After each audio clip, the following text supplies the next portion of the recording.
Okay, today we're going to be talking about Chapter 10, Lesson 6. This is all about the probability of simple events. So the probability of an event happening, it's a ratio. It's a ratio of favorable outcomes to the number of total outcomes. So if I were to start writing my ratio to figure out the probability, in the numerator, this is favorable outcomes. Or what it's asking me to find.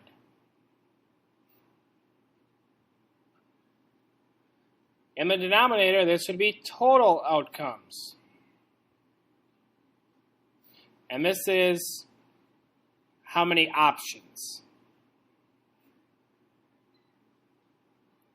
Not necessarily to find what I'm looking for, but how many options do I have of actually something happening.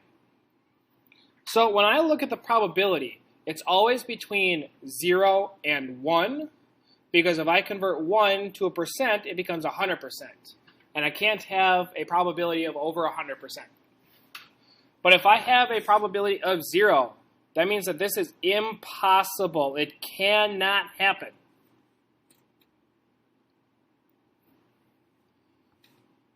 One-fourth, or 25%, this is unlikely.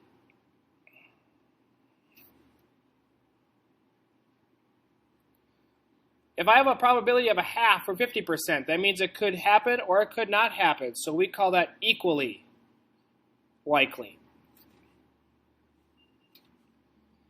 3/4 or 75% is likely, and then 100% would be certain. If it's a 100% probability of happening, it is absolutely going to happen. All right, so let's look at some examples here. Example 1. It says a box contains 8 red, 7 blue, and 5 yellow blocks. A block is selected without looking. Find the probability of yellow, and then describe the likelihood of the event. Well, probability of yellow. There are 5 yellow blocks, which means that there are 5 favorable outcomes for me to pick. There are 20 total outcomes that I could pick. Now, this is a fraction. I want this to be in simplest form. So I'm going to divide both the numerator and denominator by 5, and the probability is 1/4. That's also 25%. And if I look to the top here, 25% or 1/4 is unlikely to happen. So this is unlikely.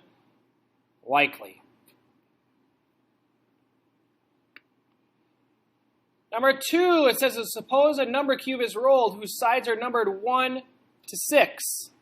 Remember, a cube has 6 sides. Find the probability of landing on a 4 or 5. Describe its likelihood. So we would say the probability of 4 or 5 equals 4 or 5, that's 2 outcomes. On a number cube that's numbered 1 to 6, there are 6 total outcomes that I could have. Simplify this by dividing by 2, and it is 1/3. Now, 1/3 is kind of between 1/4 and 1/2, but because it's not 1/2, it's still unlikely. So this is still going to be unlikely to happen.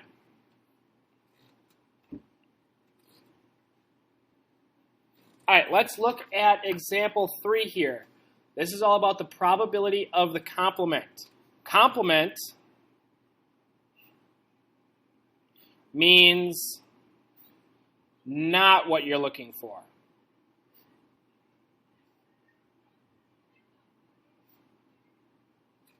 Not what you're looking for.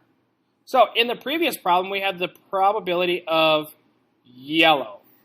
The complement would be the probability of not yellow. Now, the cool thing is, if we add these probabilities together, if we were to add those probabilities together, we would always get 1. Because of the probability of yellow,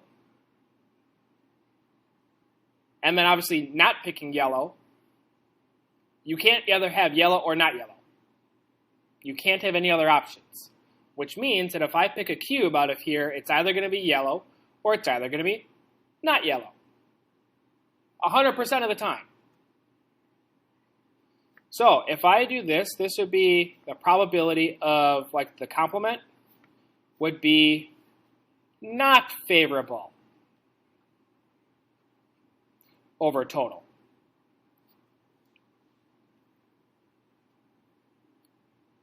So let's look at this concept here. For example 3, it says, using the information from example 1, find the probability of not yellow. So the probability of not yellow, if we remember back, there were 8 red, 7 blue, and 5 yellow. So 8 and 7 are not yellow. The red and blue ones are not yellow, so that'd be 15 out of the 20, which is 3/4, which is likely to happen. And if we remember, the probability of yellow was 5 out of 20. So again, 15 plus 20, or 15 plus 5 is the 20 total. And that is equal to 1/4. And if I add these two together, I get 1. So the complement, the probability of the complement and the probability of what I'm looking for, if I add those two totals together, I will always get 1. Keep that in mind. All right, this is the end of lesson 6. If you have any questions, please let me know.